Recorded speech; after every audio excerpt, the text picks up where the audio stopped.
Hi everyone, welcome to అపూర్వ వంటలు. ఎలా ఉన్నారండి అందరూ? నేనైతే చాలా బాగున్నాను. మీరందరూ బాగున్నారని ఆశిస్తూ ఈ వీడియోనైతే స్టార్ట్ చేస్తున్నాను. ఈ చట్నీ అయితే, ఈ పచ్చడి అయితే నేను గత 20 ఇయర్స్ నుంచి చేస్తున్నానండి. నాకు తెలిసి దోశకి అట్టుకి అద్దిరిపోయే కాంబినేషన్ ఈ పచ్చడి. మీరు ఒకసారి చేసుకొని తిన్నారంటే మీరు డెఫినెట్గా మళ్ళీ మళ్ళీ ఇదే చేసుకుంటారు. మీ పిల్లలు కూడా ఇదే కావాలంటారు. వాటర్తో చేస్తాం అందులో ఈ పచ్చడి అనేది. ఆయిల్ కంటెంట్ అనేది చాలా తక్కువ అండి. దీనికి కావాల్సిన పదార్థాలు: ఒక 20 పచ్చిమిర్చి తీసుకున్నాను, ఒక 15 టమాటాలు. కారం ఎక్కువ తింటామండి మేము, రాయలసీమ వాళ్ళం కాబట్టి. ఇవన్నీ నేను రెడీ చేసి శుభ్రంగా కడిగి కట్ చేసుకొని బాండీలో వేసేసుకున్నాను ఫస్ట్. ఇంకా దీనికి కావాల్సిన పదార్థాలు: వేపుకున్న పల్లీలు 1 కప్పు, కరివేపాకు 4 రెమ్మలండి, 1 స్పూన్ జీలకర్ర, అలాగే 2-3 స్పూన్లు ధనియాలు తీసుకున్నాను, 2 చిన్నులపాయలు, ఒక చిన్న నిమ్మకాయ సైజ్ అంత చింతపండు, క్రిస్టల్ సాల్ట్.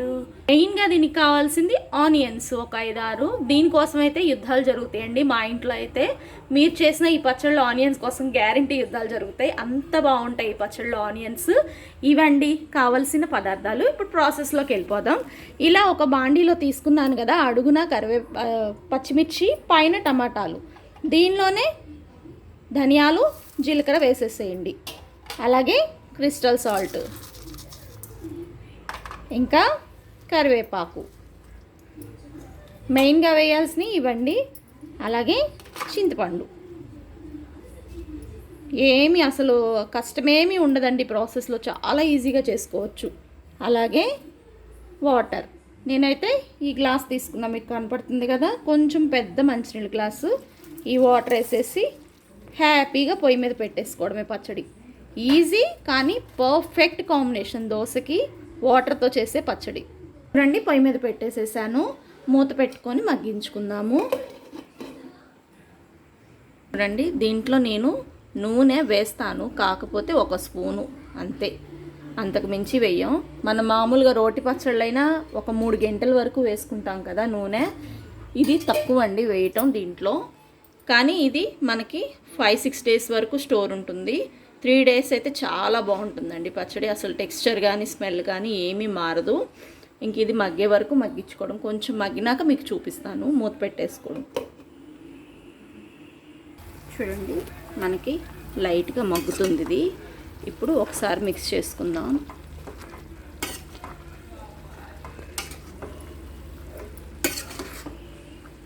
ఇది స్టీల్ బాండీ కదండి, అడుగు పడుతుంది, అందుకని అయినా కూడా ఒకసారి మిక్స్ చేసుకుంటూ ఉండండి మధ్యలో.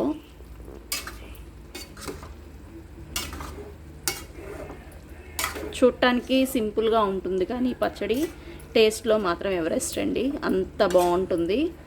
ఒకసారి చేసుకున్నారంటే మీరు దోశల్లోకి కంపల్సరీ ఇలాగే చేసుకుంటారు. దోశలకి పర్ఫెక్ట్ కాంబినేషను. ఇడ్లీలోకైనా బాగానే ఉంటుంది కానీ దోశకి ఇంకా చాలా చాలా బాగుంటుంది. ఈ చట్నీ కోసం దోశలు తింటారంటే నమ్ముతారా మీరు? డెఫినెట్గా ట్రై చేయండి. మూత పెట్టేసుకుందాం. ఇప్పుడు ఈలోపు ఆనియన్స్ కట్ చేసేసుకుందాం. చూడండి, ఇలా ఉడుకుతుంది కదా, ఆనియన్స్ ఇలా కట్ చేసుకోవాలి. ఇవన్నీ పైన అరేంజ్ చేసుకోవాలి.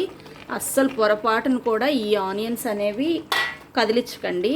కదిలించారంటే మీకు కలిసిపోతాయి, మళ్ళీ మీకు ఏరుకోవటానికి కష్టం అనిపిస్తుందండి. అందుకని ఇలా పైన అరేంజ్ చేసేసుకొని మూత పెట్టేసుకోండి. కావాలంటే జస్ట్ ఊరికే టర్న్ చేసుకోవచ్చు, ఒకవైపు మగ్గిద్ది ఇంకోవైపు మగ్గదు అనుకుంటే, కానీ పైనే ఉంచనివ్వండి ఈ ఆనియన్స్ మాత్రం.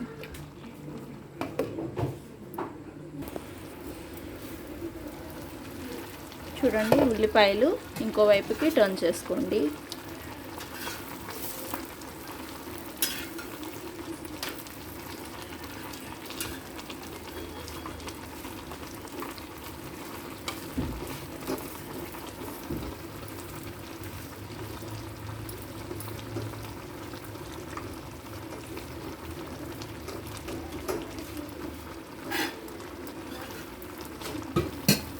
మనం చూసే పనే లేదండి, పచ్చడి తొందరగా అయిపోతుంది. ఆ ఉల్లిపాయ మగ్గితే మనకి కిందవి కూడా మగ్గిపోతాయి. చూసారా, టమాటా మగ్గిపోయింది ఆల్రెడీ. ఈ స్కిన్ విడిపోతే చాలు. వాటరీగానే ఉంటుంది ఈ పచ్చడి అనేది, టైట్గా ఉండదు. ఒక 5 మినిట్స్ రెడీ అయిపోయి. పచ్చిమిర్చి ట్రాన్స్పరెంట్ అయింది, టమాటా స్కిన్ విడిలిపోయింది, మనకి ఉల్లిపాయ చూడండి మగ్గిపోయింది. ఇలా ఉంటే చాలు చట్నీ. ఉల్లిపాయ మగ్గాలి, ఇదిగోండి విడిలిపోయింది టమాటా కూడా. ఇప్పుడు ఇంకా స్టవ్ ఆఫ్ చేసేసుకొని ఈ పచ్చడి చల్లారి పెట్టుకోవాలి. పచ్చడి ఏముందండి, పొయ్యి మీద వేసుకుంటాము, వాటర్ యాడ్ చేసుకుంటాం, చక్కగా మగ్గిపోయిద్ది. ఇప్పుడే ఉందండి అసలైన ప్రాసెస్ దీనికి. ఇవన్నీ మనం ఏరుకోవాలి. వాళ్ళైతే రోటి దగ్గర కూర్చొని చక్కగా ఏరుకుంటారు. ఫస్ట్ అయితే ఉల్లిపాయలు ఏరాలి. చూడండి ఇట్లాగా పక్క ప్లేట్లోకి తీసి పెట్టుకుంటున్నాను. చూడండి ఉల్లిపాయలు ఒక్కడ కూడా లేకుండా ఉల్లిపాయలు మొత్తం ఏరి ఇలాగా ప్లేట్లోకి పెట్టుకోవాలి. అందుకనే ఉల్లిపాయల్ని అలాగే వేయమన్నాను. చిన్న చిన్న ముక్కలు చేశారంటే మీరు ఏరుకోవడానికి కనీసం ఒక అరరోజు పట్టిద్దండి. ఇప్పుడు ఇది ఇలా చల్లారి పెట్టుకోవాలంటే అస్సలు చల్లారదు. అందుకని ఇది కూడా ఇట్లాగా ఒక ప్లేట్లోకి ట్రాన్స్ఫర్ చేసుకోండి. ఇలాంటిది తీసుకుంటే ఒక అట్లకాడ మనకి చక్కగా చేసుకోవడానికి వస్తుంది. ఇదేనండి ఈ పచ్చడితో కష్టం, ఇంతకన్నా కష్టమే ఉండదు. ఇవి చల్లారే లోపల ఉల్లిపాయలు విడలు పక్కన పెట్టుకోండి. మిక్సీ జార్లోకి శనక్కాయ పప్పులు, చిన్నుల్లిపాయలు, కొంచెం క్రిస్టల్ సాల్ట్ నాకు చాలదనిపించి వేసాను. ఫస్ట్ ఇది మిక్సీ పట్టుకోవాలి. చూడండి ఇలాగా పౌడర్ లాగా మిక్సీ పట్టుకోవాలి శనక్కాయ పప్పులు. మళ్ళీ పొలుగ్గా పట్టకండి, ఇది బాగుండదు పచ్చడి. వేపి పెట్టుకున్న టమాటా, పచ్చిమిర్చి ఇవన్నీ కూడా మళ్ళీ మిక్సీ జార్లోకి ట్రాన్స్ఫర్ చేశాను. చూడండి ఇలాగా మిక్సీ పట్టుకోవాలి మెత్తగా. ఇప్పుడు ఈ వాటర్ ఉన్నాయి కదా, ఈ వాటర్లోకి మనం రెడీ చేసి పెట్టుకున్న పచ్చడి ఉంది కదండి, అది యాడ్ చేసుకోవాలి. చూడండి ఇలాగా పచ్చడి, ఆనియన్స్ అన్నీ వేసి చేత్తోనే కలుపుకోండి. మీరేమీ దీనికి ఫ్యాషన్ ఏం అక్కర్లేదండి, షై ఫీల్ అవ్వాల్సినంత అవసరం కూడా లేదు. ఏమనుకుంటారో ఎవరైనా చూస్తే, ఇలా కలిపితేనే ఈ పచ్చడి అనేది టేస్ట్ వస్తుంది, కలవదు. కావాలంటే మీరు చేసుకున్నప్పుడు మీకు అర్థమైద్ది డెఫినెట్గా.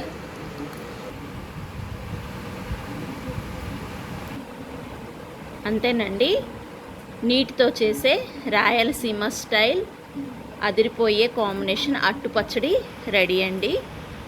మీరు కూడా ఈ రెసిపీని ట్రై చేసి మీకు ఎలా వచ్చిందో నాకు కామెంట్ బాక్స్లో తెలియచేయండి. ఈ రెసిపీ అయితే చాలా బాగుంటుందండి దోశలకి కాంబినేషన్గా.